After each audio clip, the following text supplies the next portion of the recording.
ආදරණීය දරුවනි physics with lalan YouTube channel එකට ආදරයෙන් පිළිගන්නවා. එතකොට දැන් මේ channel එකේ නම කියනකොටම බොහෝ අයට හුරු පුරුදු භෞතික විද්‍යාව සම්බන්ධව විෂය ධාරාව ඔස්සේ පාඩම් මාලාවන් රැගෙන ආපු ගුරුවරයෙක් විදිහට තමයි ඔයගොල්ලන්ට මාව හුරු වෙන්නේ. නමුත් මම අද දවසේ ඉඳලා ටිකක් වෙනස් විෂය ධාරාවකට අවධානය යොමු කරන්නයි කියලා හිතුවා. දැන් මේක ඇත්තටම විශේෂ ඉල්ලීමක් යටතේවත් එහෙම නැත්නම් රටේ පවතින විශේෂ අවශ්‍යතාවයක් සපුරාලීම සඳහාවත් නෙවෙයි මම මේ පාඩම් මාලාව ආරම්භ කරන්නේ.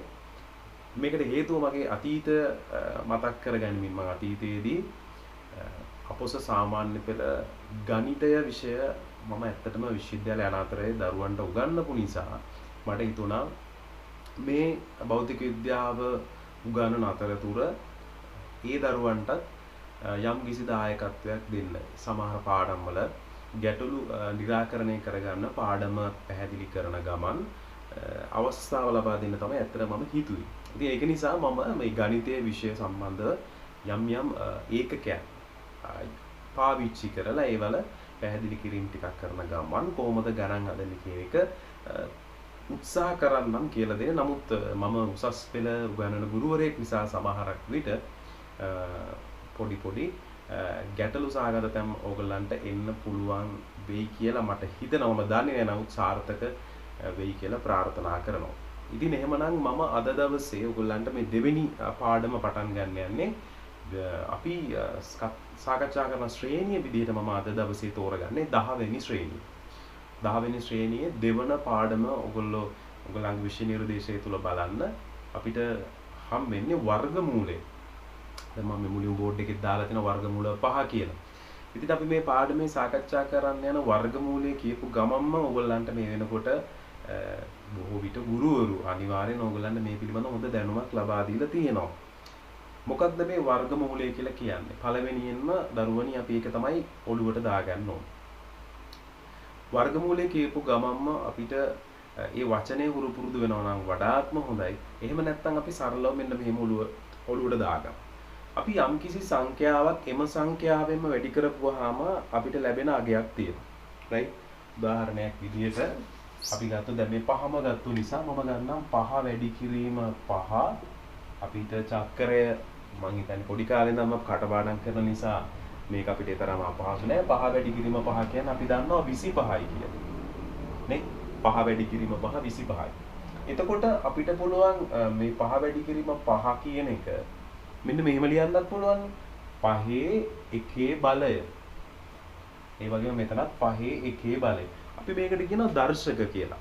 දැන් මම හිතන්නේ 10 වෙනි ශ්‍රේණියේ දරුවෙක් නිසා දර්ශක පිළිබඳව එහෙම නැත්නම් යම්කිසි සංඛ්‍යාවක බලය පිළිබඳව යම්කිසි අවබෝධයක් ඇති කියලා මම විශ්වාස කරනවා. එතකොට දැන් එහෙම නැත්නම් ඔයගොල්ලෝ හැම වෙලෙම තේරුම් ගන්න යම්කිසි සංඛ්‍යාවක 5 1 බලය කියලා හැදින්නුවොත් එකෙන් නිරූපණය වෙන්නේ එම සංඛ්‍යාවම තමයි. හරිද? අපි උදාහරණයක් විදිහට 5 බිංදුව බලය කියලා එකක් හැදින්නුවා වගේ හිතන්නකෝ. 5 බිංදුව බලය. හරිද? එතකොට එයාගේ දර්ශකය අපි කියනවා බිංදුවයි කියලා. මෙන්න මේකට අපි දර්ශකය කියන්නේ ඒ වෙලාවේදී අපි කියන්නේ මේක එකයි කියලා. රයිට්? මේක ඇවිල්ලා ගණිතයේදී අපි සලකන ලබන රීතියක්. හරිද? එතකොට අපි මේක 6යි බිංදුව කියලා ගත්තත් එකයි. 7යි බිංදුව කියලා ගත්තත් එකයි. ඒක ඕනම සංඛ්‍යාවක බිංදුව දර්ශකයේ විදිහට සැලකුවොත් ඒක එකයි කියලා තමයි ලැබෙන්නේ. මේක මම පැහැදිලි කරේ ඔයගලන් පොඩි මතක් කිරීමක් කරන්න. එතකොට දැන් මේක 5 1 බලය 5 1 බලය කියලා ගත්තොත් අපි දන්නවා දර්ශක නීතිය.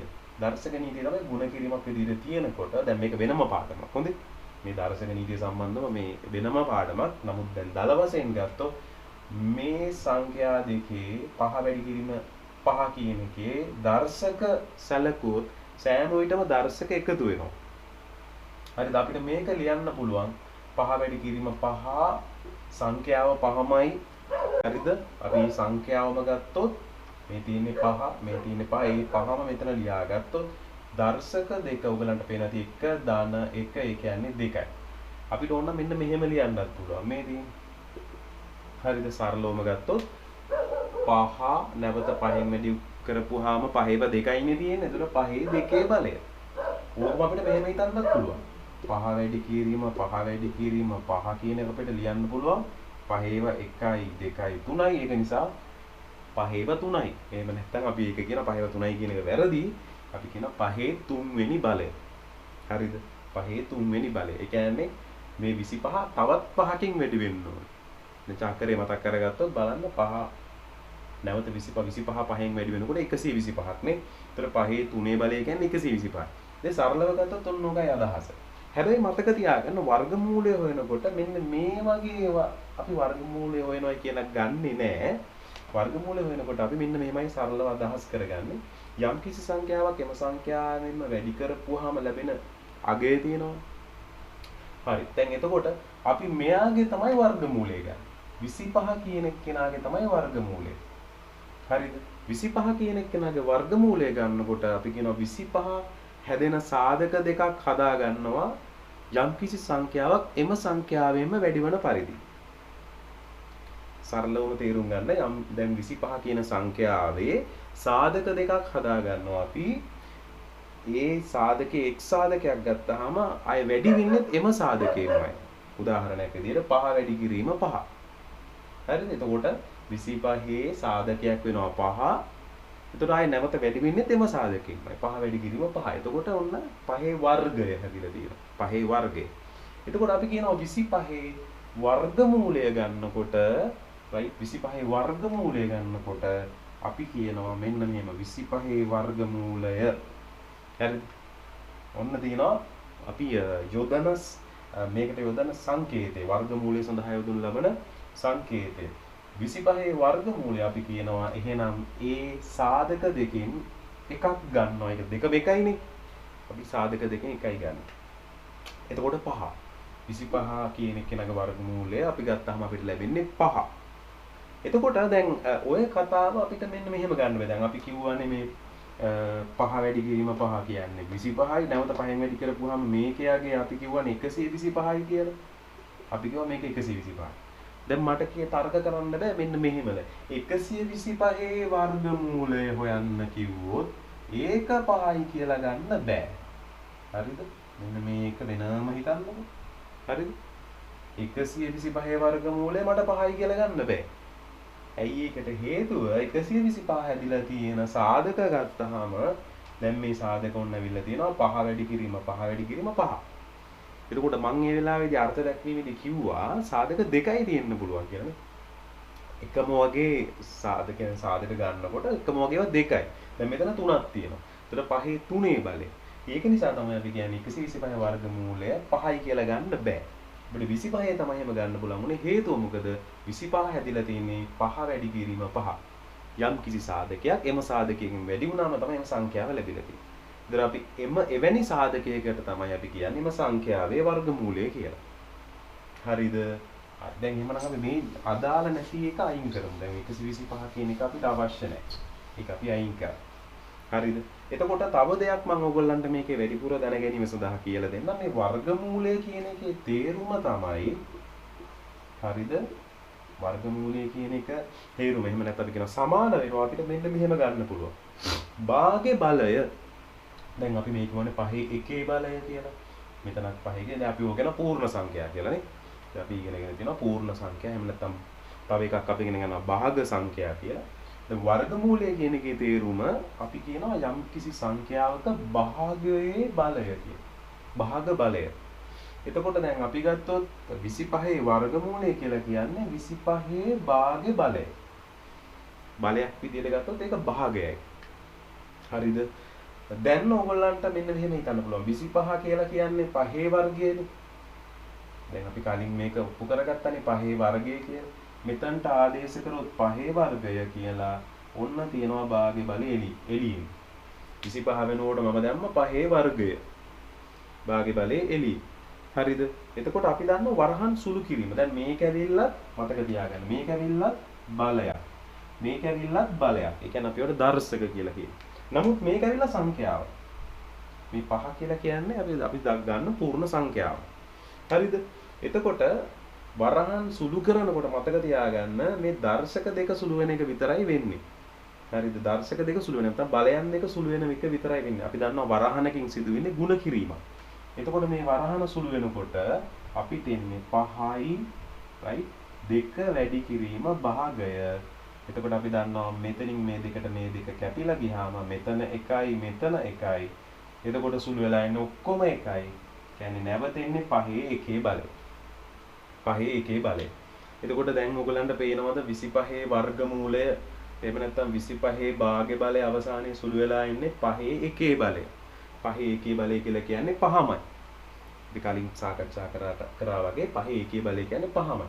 ඒතර 25 වර්ගමූලය ඔන්න අපිට 5යි කියලා නැවත ඔප්පු කරලා ගන්න පුළුවන් ඒ විදිහට. හරිද? ඔන්න මේ සරල කාරණා ටිකක් මම මේ පැහැදිලි කරේ. හොඳයි. දැන් ඒකට මම තව ටිකක් මෙන්න මෙහෙම ඔයගලන්ට පොඩි පැහැදිලි කිරීමක් කරන්න. දැන් කෙනෙක්ට හිතෙන්න පුළුවන් වර්ගමූලය ගන්නකොට එහෙමනම් පූර්ණ සංඛ්‍යාව විතරද? පූර්ණ සංඛ්‍යාව විතරද අපි මෙතනදී කතා කරන්නේ? නෑ. උදාහරණයක් විදිහට මම ගන්නම්. ඕගොල්ලෝ දන්න උදාහරණයක්. දැන් අපි දන්නවා 12 වර්ගය චක්‍රය මතක ඇතිනේ 12 වර්ගය. එහෙම නැත්නම් අපි ඕගොල්ලන් මෙන්න මෙහෙම ලේසිම විදිහට 12 වැඩි කිරීම 12. 12 වරක් 12. අපි දන්නවා 144යි. ඕක මතක තියාගෙන මම ඕගොල්ලන්ට මෙන්න මෙහෙම දෙනවා. 1.4 1.4 1.44 වර්ගමූලය හොයන්න 1.44 වර්ගමූලය හොයන්න කිව්වොත් එහෙම මතක තියාගන්න මේක දැන් පූර්ණ සංඛ්‍යාවක් නෙමෙයි. මේක දැන් අපි දකින්නේ දශම සංඛ්‍යාවක් විදියට. පැහැදිලිද? මේක දශම සංඛ්‍යාවක්. දැන් මේකේ වර්ගමූලය ගන්න එක ඕගොල්ලෝ ඇත්තටම අපහසු ඇති. හරිද? නමුත් මම මේක මේ උදාහරණයක් විදියට පෙන්වන්න යන්නේ වර්ගමූලය කියන එක හැම වෙලෙම පූර්ණ සංඛ්‍යාවකට විතරක් අදාළ දෙයක් නෙමෙයි. ඒතර යම් කිසි සංඛ්‍යාවක් ගත්තාම එයාගේ සාධක හදා ගන්නවා දෙකක්. හැබැයි මේ සාධක දෙකම එකම වගේ. 25ට අදාළව සාධකයේ 5 වැඩි උනේත් ආය 5ෙන්මයි. 5 වරක් 5 25. ඒ වගේ 1.44 කියන අගයටත් සාධක දෙකක් තියෙනවා. ඒ සාධක දෙක තමයි මෙතන ඔයගොල්ලෝ දකින සාධක දෙක. හැබැයි දශම ස්ථාන වලින් තමයි එන්නේ. මෙන්න මෙහෙම. දැන් ඒක මම පොඩි සරල අදහසක් කියන්නම්. දැන් 144 දශම ස්ථානයේ තියෙන 144න් පස්සේනේ 144යි දශම බිඳුව. එහෙම නෙවි. දැන් මේක මම හදාගත්තේ 1.44. ඒතකොට හිතන්න දශම ස්ථාන කීයක් ආපස්සට ඇවිල්ලා තියෙනවද කියලා? දශම ස්ථාන දෙකක් ආපස්සට ඇවිල්ලා තියෙනවනේ. ඒතර ඒකෙදී මේ දෙන්න ಗುಣ වෙලානේ දශම ස්ථාන දැන් මේ ಗುಣ වෙලානේ 144 එන්නේ. ඒතර ಗುಣ වෙච්ච සංඛ්‍යාවේ දශම ස්ථාන දෙකක් මම ආපස්සට ගත්තා කියලා කියන්නේ මම අදාළ සාධක දෙකේ දශම ස්ථාන එක බැගින් ආපස්සට අරන් තියෙනවා. මෙයාගේ දශම ස්ථාන 1යි මෙයාගේ දශම ස්ථාන 1යි. ಗುಣ වෙලා එනකොට ಗುಣ වෙලා එන සංඛ්‍යාවේ දශම ස්ථාන දෙකක් මම අරන් තියෙනවා. මෙයාගෙන් 1යි මෙයාගේ 1යි. එතකොට දශම ස්ථාන දෙකක්නේ. දශම ස්ථාන දෙකක් ආපස්සට අරන් තියෙනවා. ඒක දැන් මම හිතන්නේ 10 ශ්‍රේණිය දරුවෙක්ට සාමාන්‍යයෙන් තේරුම් ගන්න පුළුවන් නේ. සාධකයක දශම ස්ථාන එක බැගින් තියෙනකොට ಗುಣ වෙලා එන එකේ මම දශම ස්ථාන දෙකක් ආපස්සට අරන් තියෙනවා. පැහැදිලිද? එතකොට ඒකයි. දැන් එතකොට මේ එකම වගේ සාධක දෙකක් වෙනවනේ. 1.2 1.2 වැඩි වුණාම එන්නේ 1.4. එහෙමනම් ඒ කියන්නේ 1.44. එහෙනම් 1.44 වර්ගමූලය ඇහුවොත් වර්ගමූලය ලෙස ලැබෙන්නේ 1.2යි. ඇයි මේ දෙකෙන් එක සාධකයක් නේ අපි ගන්න. ඒක තමයි වර්ගමූලය කියන්නේ. ඔන්න ඔය ආකාරයට අපිට සරලව මේ වර්ගමූලය පිළිබඳව පැහැදිලි කරගන්න පුළුවන්. හරි. දැන් මම හිතනවා සාමාන්‍ය ඔයගලන්ට වර්ගමූලය කියන එක පිළිබඳව දල අදහසක් ලැබෙන්න ඇති. දැන් මේ පාඩමේ මම ඔයගලන්ට ටිකක් එහාට ගිය විෂය නිර්දේශයට අදාළ කාරණා උගන්වමින් එතනින් එහාට ඔයගලන්ට තවත් ක්‍රමවේද ලේසි ක්‍රමවේද කීපයකුත් මතක් කරලා දෙන්න උත්සාහ කරනවා. කරපු දේවලුත් මතක් කරගන්න ගමන්. දැන් අපි බලමු වර්ගමූලය හොයන්න ඔයගලන්ට විෂය නිර්දේශයේ ලබා දීලා තියෙන ක්‍රමවේද දෙක මොකක්ද කියලා. 10 ශ්‍රේණිය යටතේදී. එකක් තමයි ඔයගලන්ට දීලා තියෙනවා මේ සන්නිකර්ෂණ ක්‍රමය කියලා. සන්නිකර්ෂණය කියලා කියන්නේ. අපි කියනවා approximation කියලා කියනවා. ඒ කියන්නේ සන්නිකර්ෂණය approximation කියලා කියන්නේ ආසන්නයට ළඟා වීම. ආසන්නයට ළඟා වෙනවා. එතකොට යම් කිසි සංඛ්‍යාවක වර්ගමූලය හොයනකොට ආසන්න වර්ගමූල අගය එහෙම නැත්නම් අදාළ විශාලත්වය අදාළ සාධකයේ සෙවීම තමයි මෙතනදී අපි කරන්නේ සන්නිකර්ෂණය. ඒතර මේකට දෙන නිවැරදි නම තමයි පළමු දශම ස්ථානයට සන්නිකර්ෂණය කිරීම. පළමු දශම ස්ථානයට සන්නිකර්ෂණය කිරීම. ඕක ටිකක් අපි කෙටි කරලා විෂය නිර්දේශය අපි හඳුන්වනවා පළමු සන්නිකර්ෂණය කියලා. හරිද? පළමු සන්නිකර්ෂණය. ඒතර ඕක තමයි අපි පළවෙනි ක්‍රමවේදය ඉගෙන ගන්න. ඒතර මම ඒකටම දෙවෙනි ක්‍රමවේදයත් ඔයගොල්ලන්ට කියලා දෙන්නම්. හඳුන්වන්නම්. අපි ඒකට කියනවා මේ සාධාරණ ක්‍රමය කියලා. හරිද? සාධාරණ ක්‍රමය අර්ථ බෙදීමේ ක්‍රමවේදයක් පාවිච්චි කරනවා. එතකොට මේකට අපි කියනවා සාධාරණ ක්‍රමය කියලා. මොකද මේ සාධාරණ ක්‍රමය ඇත්තටම සාධාරණයි. ඒකට හේතුව අර පළමු සන්නිකර්ෂණයේදී අපිට නිවැරදිම සාධකය නෙමෙයි ලැබෙන්නේ වර්ගමූලයේ විදිහට.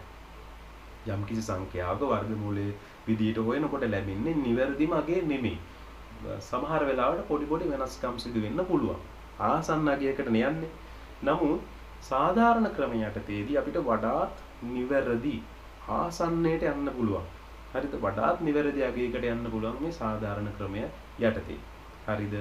ඉතින් ওই ක්‍රමවේද දෙක තමයි අපි සිලබස් එකේදී සාකච්ඡා කරන්නේ. ඒක නිසා මම ඉතා ඉක්මනින් යනවා ඔයගොල්ලන්ට පළවෙනි ක්‍රමවේදය කියලා දෙන්න. හරිද? අපි ඒකට කියනවා පළමු දශම ස්ථානයේට සන්නිකර්ෂණය. කෙටියෙන් අපි මේක ඉගෙන ගමු. හරිද? පළමු දශම ස්ථානයේට සන්නිකර්ෂණය කරනකොට අපි හිතමු යම් කිසි සංඛ්‍යාවක් ගත්තා. උදාහරණයක් විදියට අපි ගමු මෙන්න මේ විදියට අපි ගමු වර්ගමූල 3 හොයන්න කියලා කියනවා. එතකොට දැන් මේ වෙලාවේදී අපි වර්ගමූල 3 හොයනකොට අපිට හොඳ අවබෝධයක් තියෙන්න ඕනේ සාමාන්‍යයෙන් අපිට ලැබෙන වර්ග සංඛ්‍යා කියලා තියෙනවානේ. වර්ග සංඛ්‍යා මොනවද මේ වර්ග සංඛ්‍යා කියන්නේ? 1 වර්ගය, 2 වර්ගය, 3 වර්ගය, 4 වර්ගය, 5 වර්ගය, 6 වර්ගය, 7 වර්ගය යනාදී වශයෙන් දිගටම තියෙනවා. මේවට අපි කියන්නේ වර්ග සංඛ්‍යා කියලා. දැන් මේවා සුළු කරපුවාම එකේ වර්ගය මම කලින් පැහැදිලි කරා වගේ එක වැඩි කිරීම එකම තමයි. මෙතන 2 වැඩි කිරීම 2 4යි.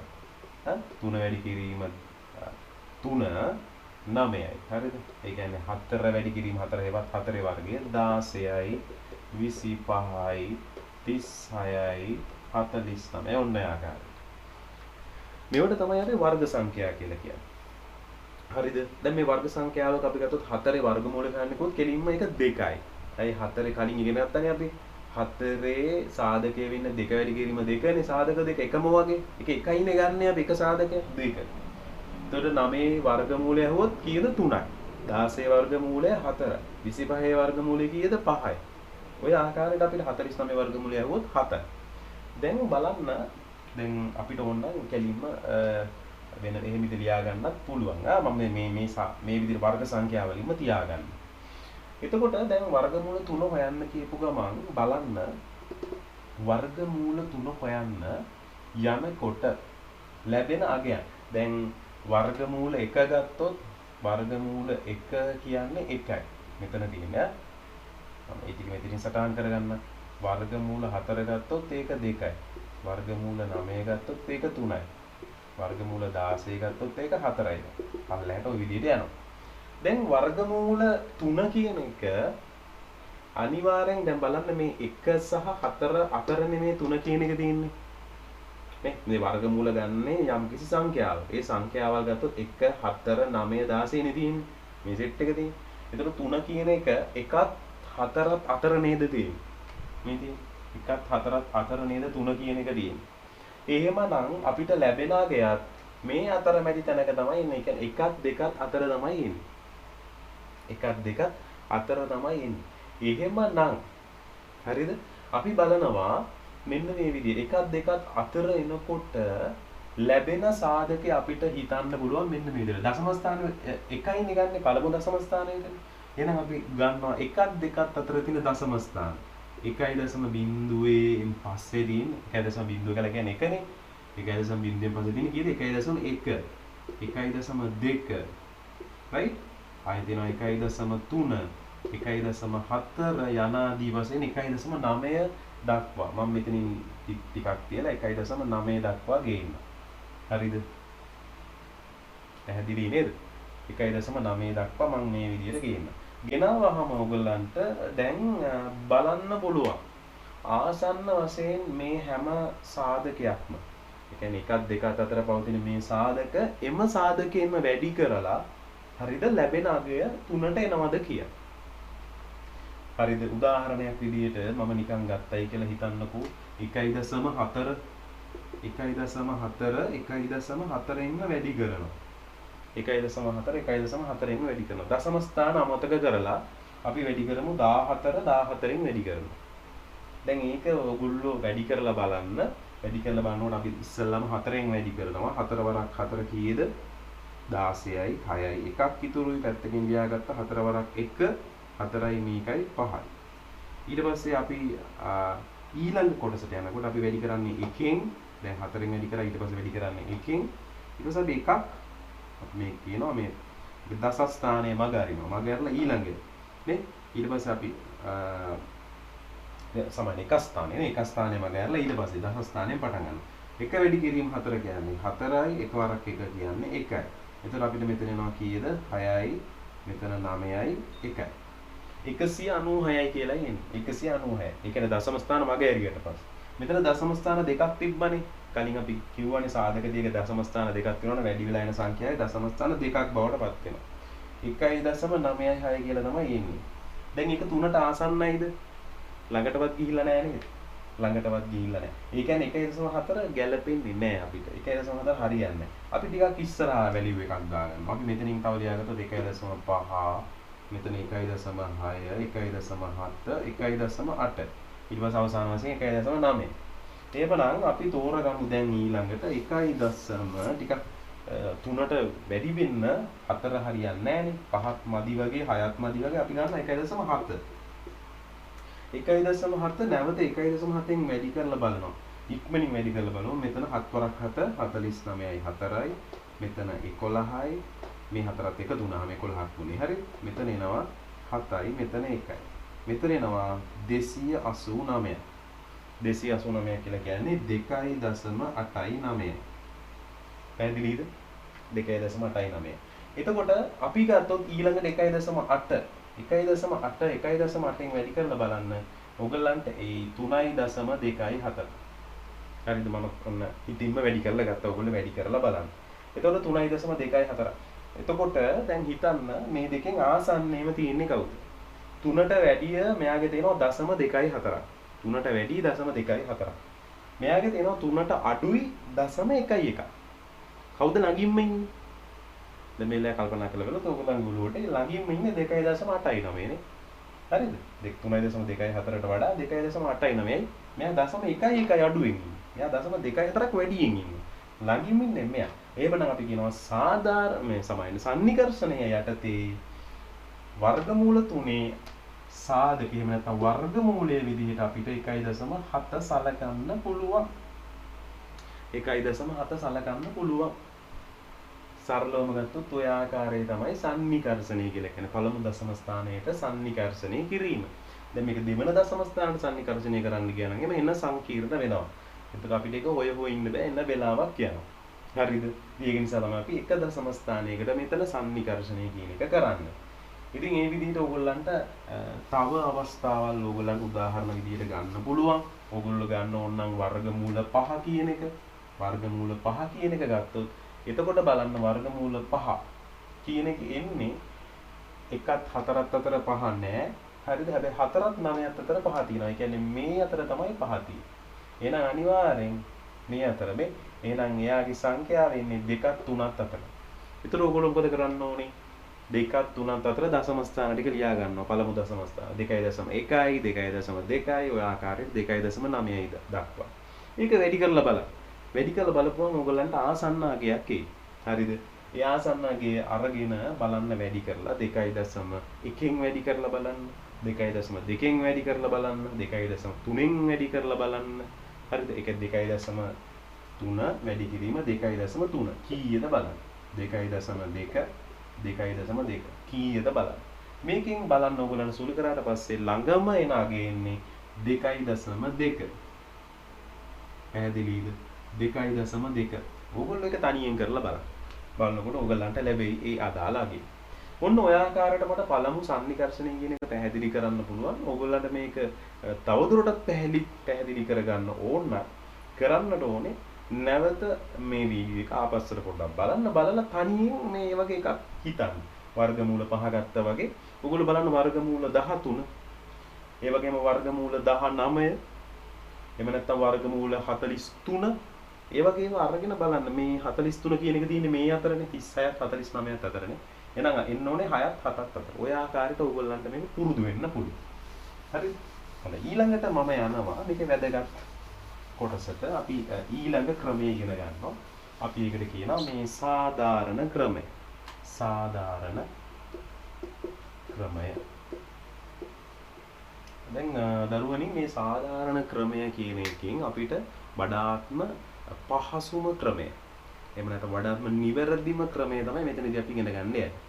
එතකොට දැන් මේක තමයි ගොඩක් වෙලාවට දැන් උසස් පෙළදී මමත් දකිනවා ගොඩක් ළමයි මේක තරම් පහසුවෙන් කරන්නේ නැහැ. මේක ලේසියෙන්ම කරගන්න පුළුවන් උනත් ඒගොල්ලන්ට මේ බෙදීම කියන එක තරම් අවබෝධ වෙලා නැහැ. මොකද මේකේ බෙදීමේ ක්‍රමවේදය ටිකක් වෙනස්. හරිද? සාමාන්‍ය බෙදීමේ ක්‍රමවේදය නෙමෙයි. දැන් අපි සාමාන්‍යයෙන් බෙදීමක් ගන්නකොට 51 බෙදනකොට සාමාන්‍ය ක්‍රමය අපි දන්නවනේ. එතකොට අපි 51ට බලනවා කොහොමද තියෙන්නේ සාධක කියලා. වර්ග සංඛ්‍යාවලින් ගත්තොත් 7 වරක් 7 49යි 2ක් ඉතුරුයි.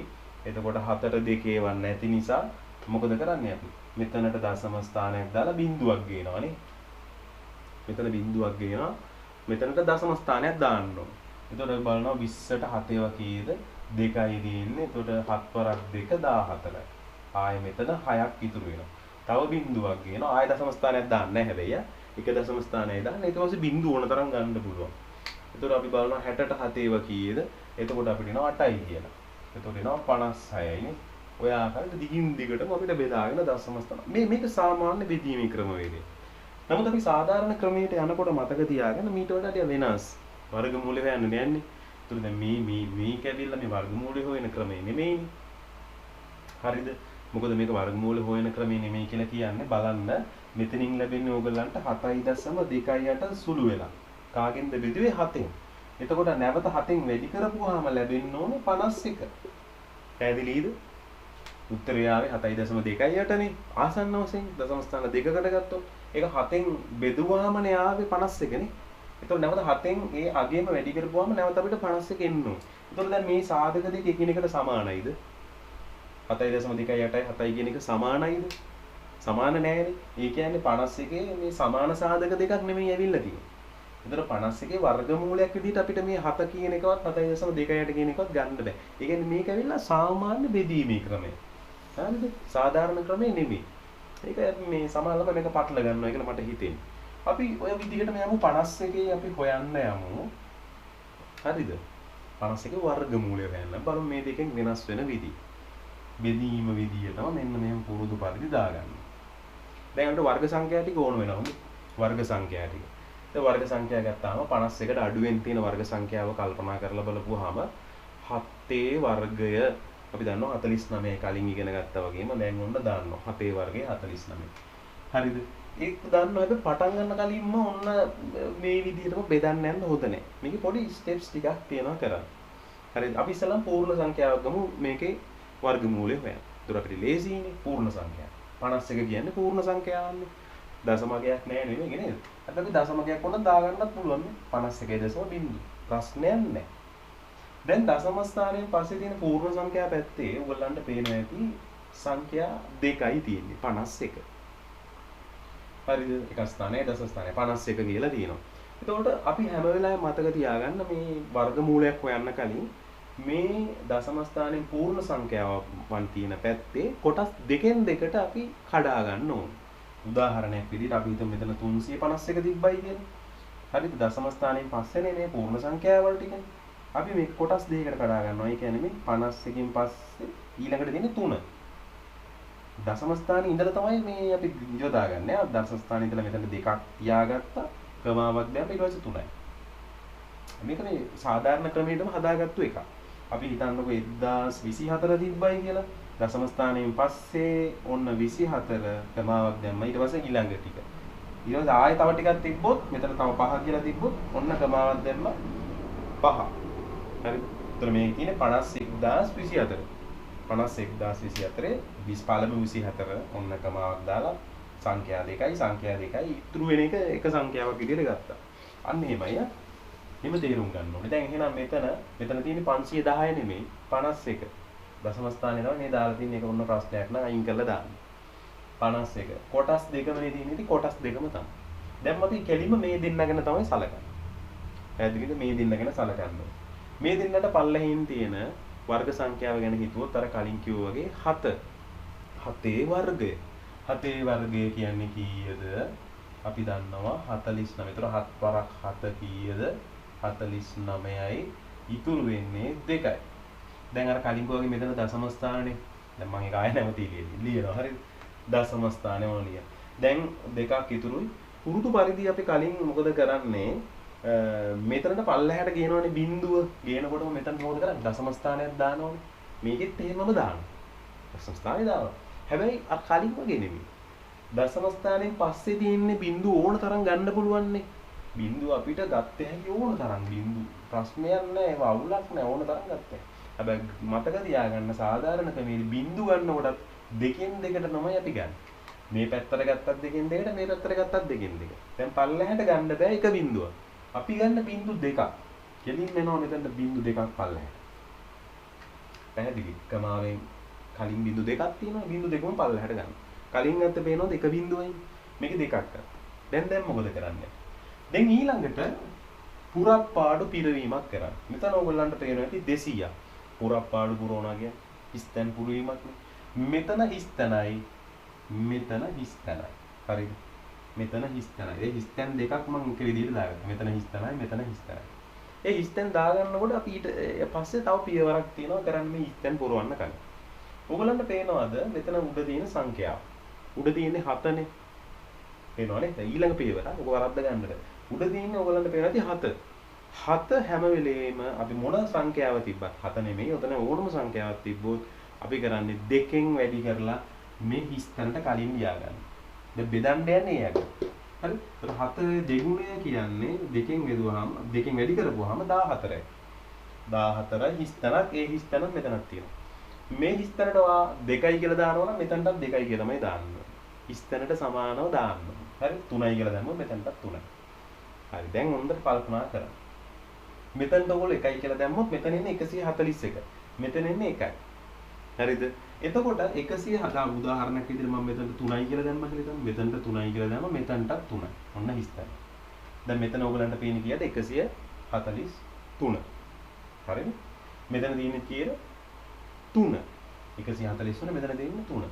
එතකොට අපි බලනවා 143යි 3යි ගත්තාම මෙතන වැඩි කරපුවාම 200ට අඩු වගේක් දෙන්නේ. 143 3න් වැඩි කරලා බලනවා. නිකන් ඉක්මනට වැඩි කරලා බලන්න කීයක් දෙන්නේ කියලා. 429ක් එයි නේද? 143 3න් වැඩි කරපුවම 429ක් එනවා නේද? 200ට වඩා අඩුයිද? නෑ වැඩි. නේ? ඒ කියන්නේ හරියන්නේ නැහැ. අපිට එනම් තේරෙනවා මෙතනට දාන්න ඕනේ 3 නෙමෙයි. මෙතනට දාන්න ඕනේ 1. හරිද? දැන් ඔයගොල්ලන්ට එන ප්‍රශ්නයක් ඇයි මෙතනට 1 දාලා මෙතන 141 එකකින් වැඩි කරේ? අපිට තිබ්බන්නේ මෙතන 7.1කින් එහෙම නැත්නම් 71කින් වැඩි කරා. එහෙම හිතෙන්න පුළුවන් ඔයගොල්ලන්ට. නමුත් හිතුණට මතක තියාගන්න මේක ඇවිල්ලා අපි යම්කිසි මාර්ගයක ගමන් කරනකොට ඒගොල්ලෝ දීලා තියෙන ක්‍රමවේදයක් තියෙනවා. මේක යම්කිසි කෙනෙක් හොයාගත්තු ක්‍රමයක් නිසා ඒ ක්‍රමයටම අපි යන්න ඕනේ. මෙතන හිස්තනක් දාලා තිබ්බහම මෙතනත් හිස්තනක් තිබුණානේ. ඒ දාන සංඛ්‍යාව දැම්මට පස්සේ මෙතනින් එන පූර්ණ සංඛ්‍යාව 141යි. මෙතන එන්නේ 1යි. නම් අපි එකෙන් තමයි මේක වැඩි කරලා ඉතුරු වගේ ඒ අදාළගේ මෙතනට දාන්නේ. පැහැදිලිද? එහෙනම් අපි 141 එකෙන් වැඩි කරපුවාම 141යි ඉතුරු වෙනවා අපිට 59ක්. කොහොමද 59ක් ඉතුරු වුනේ? මෙතන බිඳුවෙන් එකක් අඩු කරන්න බැරි නිසා මේ දෙකෙන් ගත්තා මෙතනට 10යි. ඒ 10න් මෙතනට ඉල්ල ගත්තා. ආය බිඳුව 10ක් වෙනවා. 10න් එකක් ගියාම 9යි. මෙතන 10න් එකක් මෙහෙට ඉල්ල ගත්තු නිසා ඉතුරුනේ 9යි. 9න් 4ක් ගියාම 5යි. මෙතන දෙකෙන් එකක් ඉල්ල ගත්තානේ. දැන් 1යි එකෙන් එකක් ගියාම බිඳුව. නේ ඔය ඕගොල්ලෝ සාමාන්‍ය පොඩි කාලේ ඉගෙන ගත්ත විදිහින්. දැන් අපි ඕල වලට එහා ගිහිල්ලා ඒලලු ගන්න නිසා දැන් මතකෙන් එකපාර. يعني මනසින් අපි දන්න 59. ඒක පුරුදු වෙලා මෙන උත්තරේ. හරිද? දැන් ඔන්න දැන් අපි යම් කිසි තැනකට 7.1යි. ඔන්න පොඩ ළඟට ඇවිල්ලා තියෙනවා. හරිද? තාමත් හැබැයි මේ අපිට සාධාරණ තැනකට යන්න නම් දශම ස්ථාන දෙකකටවත් යන්න ඕනේ. දැන් මෙතන 59 තියාගෙන ඉඳලා හරියන්නේ නැහැ. යන්න ඕනේ පල්ලෙහාට තව බිංදු 2යි ගන්න. බිංදු දෙකෙන් දෙකට නේ ගන්න ඕනේ. බිංදු දෙකක් ගත්තා. ලොකු වගයක් පෙන්වන්නේ කීයද? 5900ක්. දැන් ඉතින් දේසි නෑ මේවල හොයන්නේ. උඩ පේන අගය කීයද? අපි හිස්තන දාගමු. මෙතන හිස්තනයි මෙතන හිස්තනයි. හරි? උඩ පේන අගය ගත්තාම ඕගොල්ලන්ට පේන්නේ නම් 7.1යි. හරි 20 තැන අමතක කරලා ඕගොල්ලන්ට පේන්නේ කීයද 7.1. නමුත් මේ ක්‍රමයේ හැටියට අපි බලන්න ඕනේ දශම ස්ථානය අයින් කරලා. ක්‍රමය එකයි. දශම ස්ථානය අයින් කරමුම අපිට පේන්නේ 7.1 නෙමෙයි 71. දශම ස්ථානය අයින් වුණා උඩාගේ. ඒතකොට 71 තමයි දෙකෙන් වැඩි කරන්නේ. පැහැදිලිද? මෙතනට දානකොට මේ දශම ස්ථාන දාන්න බෑ. පූර්ණ සංඛ්‍යාවක් මේ දාන්න ඕනේ හැම වෙලේම. ඒක නිසා මෙයාගේ අපි දශම ස්ථානයේ මනසින් අයින් කරලා දෙකෙන් වැඩි කරනවා. 71 දෙකෙන් වැඩි කරගුවාම ළමයි 142යි. පැහැදිලිද? වැඩි කරලා බලන්න පැත්තකින්. 142යි.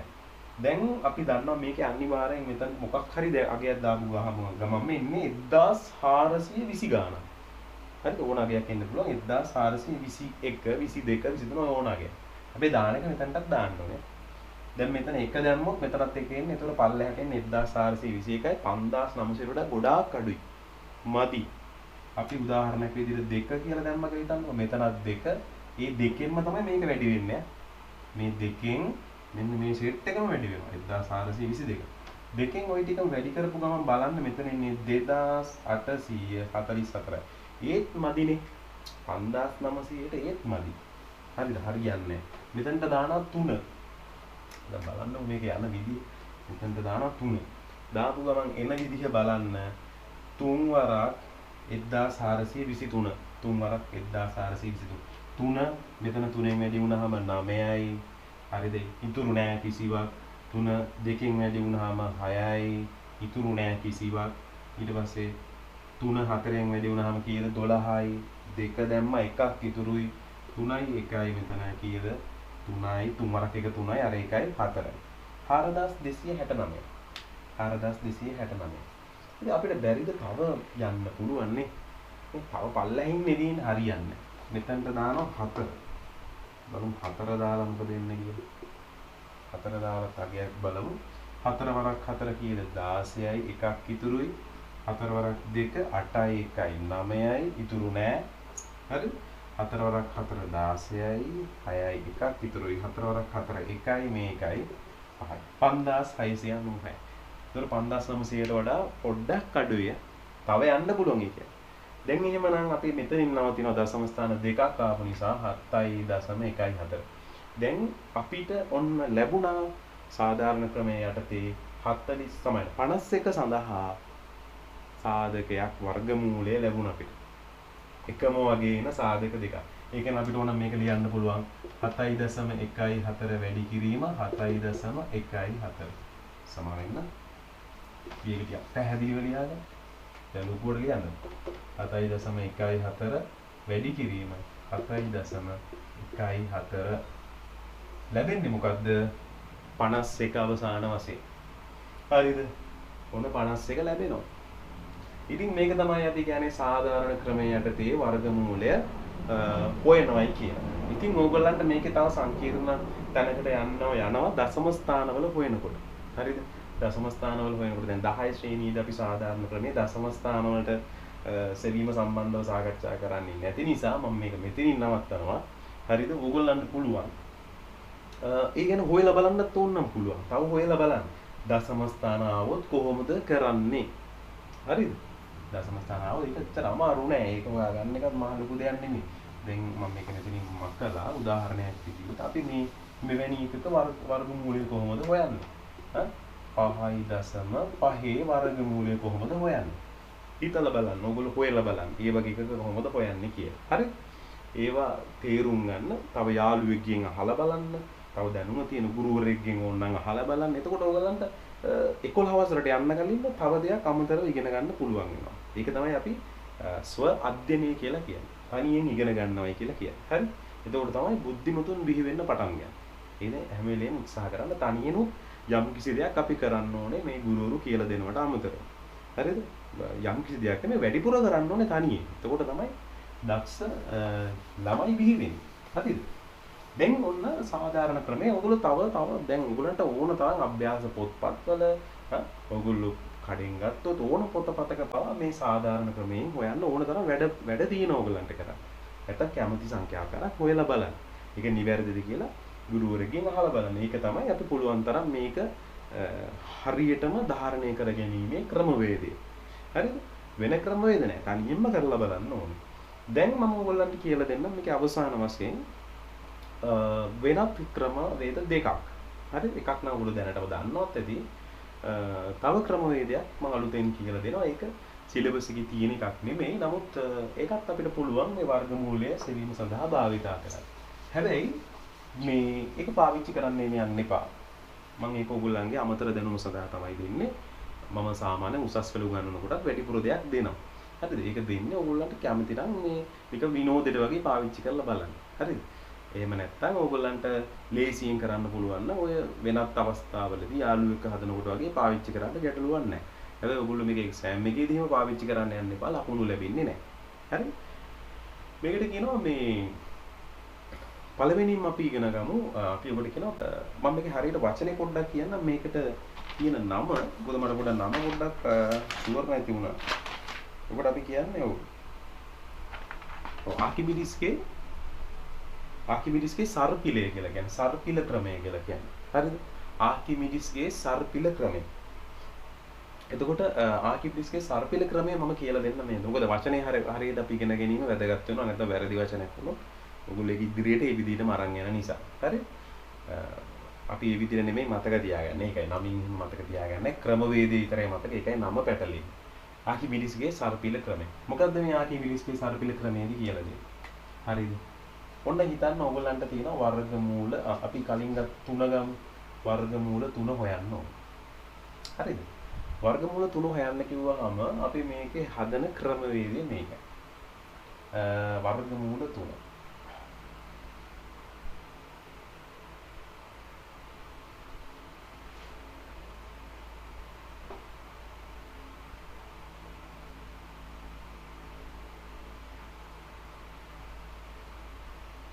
සමාවෙන්න මගේ මේ දනිස්ස පොඩි අමාරුවක් තියෙනවා. හිටන් ඉන්න බෑ. මම මේ දවස්වල අසනීප තත්ත්වයක් එක්ක තමයි උගන්වන්න හිතුවේ. නමුත් හිතනවට වඩා අමාරුයි. කකුල නමන්න බෑ. හරි. දනිස්ස පැනලා. දැන් ඒක නිසා මේ ඉගෙනීම් කටයුතු ටිකක් අපහසුයි කරන්නේ. හිටන් ඉන්න බෑ. හරි. හොඳයි මම අවසාන වශයෙන් මේකත් ඉවර කරලම පාඩම මෙතන ඉවර කරන්න. මෙතන වර්ගමූල 3 හොයන්න කියලා තිබ්බාම ආකිමිඩිස්ගේ සර්පිල ක්‍රමයේදී අපි කරන්න. දැන් අපි ගමු මේ 3 කියන එකේ අදාළ ගත්තාම වර්ගමූල 3 ගත්තාම ඕගොල්ලන්ට ලැබෙන්නේ මේකේ අගය අපි දන්නවා මේ වර්ග සංඛ්‍යා ගමු. මොකද වර්ග සංඛ්‍යා 1 වර්ගය ඊට පස්සේ අපිට එනවා 2 වර්ගය 3 වර්ගය මේ ඔක්කොම ගත්තාම 1 වර්ගය කියන්නේ 1යි 2 වර්ගය කියන්නේ 4යි. ඒතර එකත් 4ත් අතර නේද 3 කියන එක තියෙන්නේ. එකත් 4ත් අතර තමයි 3 කියන එක දෙන්නේ. ඒතකොට ඒගොල්ලන්ගේ සාධක ගත්තාම එන්නේ කිව්වේ 1යි මෙතන 2යි. මේගොල්ලන්ගේ සාධක මෙතන වර්ගමූලය ගත්තොත් මෙතන 1යි මෙතන 2යි මෙතන 3යි ඕමෝම ගත්තාම එන්නේ මේ විදිහට නේ.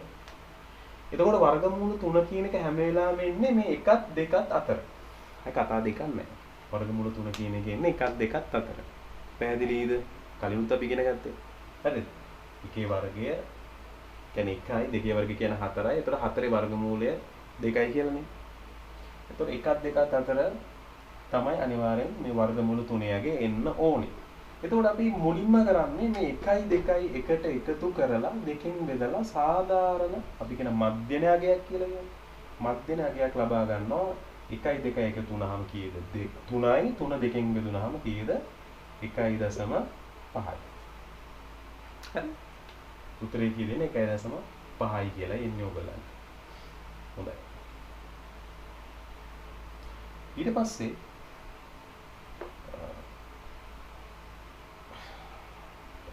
1.5යි.